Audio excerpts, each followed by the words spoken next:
Good morning, Chairman Nadler, and Ranking Member Collins, and the members of the committee. As you know, in May 2017, the Acting Attorney General asked me to serve as special counsel. I undertook that role because I believed that it was of paramount interest to the nation to determine whether a foreign adversary had interfered in the presidential election. As the Acting Attorney General said at the time, the appointment was necessary in order for the American people to have full confidence in the outcome. My staff and I carried out this assignment with that critical objective in mind: to work quietly, thoroughly, and with integrity so that the public would have full confidence in the outcome. The order appointing me as special counsel directed our office to investigate Russian interference in the 2016 presidential election. This included investigating any links or coordination between the Russian government and individuals associated with the Trump campaign. It also included investigating efforts to interfere with or obstruct our investigation. Throughout the investigation, I continually stressed two things to the team that we had assembled. First, we needed to do our work as thoroughly as possible and as expeditiously as possible. It was in the public interest for our investigation to be complete, but not to last a day longer than was necessary. Second, the investigation needed to be conducted fairly and with absolute integrity. Our team would not leak or take other actions that could compromise the integrity of our work. All decisions were made based on the facts and the law. During the course of our investigation, we charged more than 30 defendants with committing federal crimes, including 12 officers of the Russian military. 7 defendants have been convicted or pled guilty. Certain of the charges we brought remain pending today. And for those matters, I stress that the indictments contain allegations, and every defendant is presumed innocent unless and until proven guilty.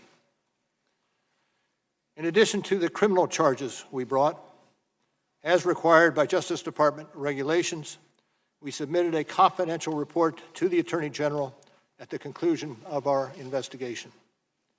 The report set forth the results of our work and the reasons for our charging and declination decisions. The Attorney General later made the report largely public. As you know, I made a few limited remarks about our report when we closed the Special Counsel's office in May of this year. But there are certain points that bear emphasis. First, our investigation found that the Russian government interfered in our election in sweeping and systematic fashion. Second, the investigation did not establish that members of the Trump campaign conspired with the Russian government in its election interference activities.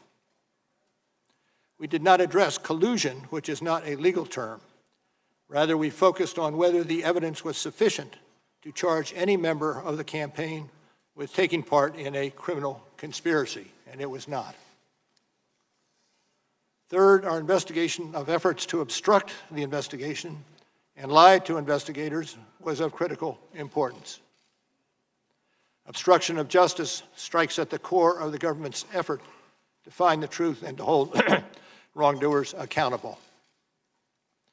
Finally, as described in Volume 2 of our report, we investigated a series of actions by the President towards the investigation. Based on Justice Department policy and principles of fairness, we decided we would not make a determination as to whether the President committed a crime. That was our decision then, and it remains our decision today. Let me say a further word about my appearance today. It is unusual for a prosecutor to testify about a criminal investigation. And given my role as a prosecutor, there are reasons why my testimony will necessarily be limited. First, public testimony could affect several ongoing matters. In some of these matters, court rules or judicial orders limit the disclosure of information to protect the fairness of the proceedings. And consistent with long-standing Justice Department policy, it would be inappropriate for me to comment in any way that could affect an ongoing matter. Second, the Justice Department has asserted privileges concerning investigative information and decisions, ongoing matters within the Justice Department, and deliberations within our office. These are Justice Department privileges that I will respect. The Department has released a letter discussing the restrictions on my testimony. I therefore will not be able to answer questions about certain areas that I know are of public interest. For example, I am unable to address questions about the initial opening of the FBI's Russia investigation, which occurred months before my appointment, or matters related to the so-called Steele dossier. These matters are subject of ongoing review by the Department. Any questions on these topics should therefore be directed to the FBI or the Justice Department. As I explained when we closed the Special Counsel's office in May, our report contains our findings and analysis and the reasons for the decisions we made. We conducted an extensive investigation over 2 years. In writing the report, we stated the results of our investigation with precision. We scrutinized every word. I do not intend to summarize or describe the results of our work in a different way in the course of my testimony today. And as I said on May 29th, the report is my testimony, and I will stay within that text.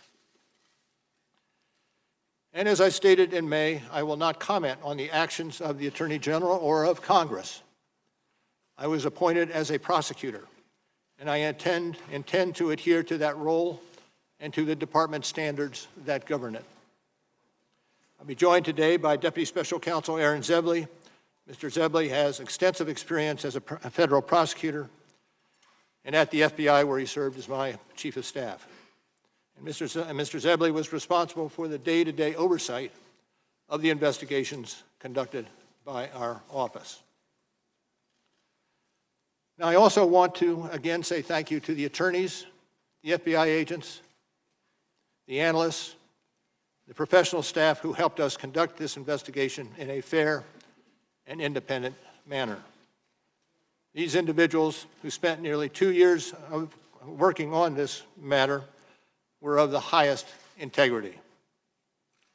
And let me say one more thing. Over the course of my career, I have seen a number of challenges to our democracy.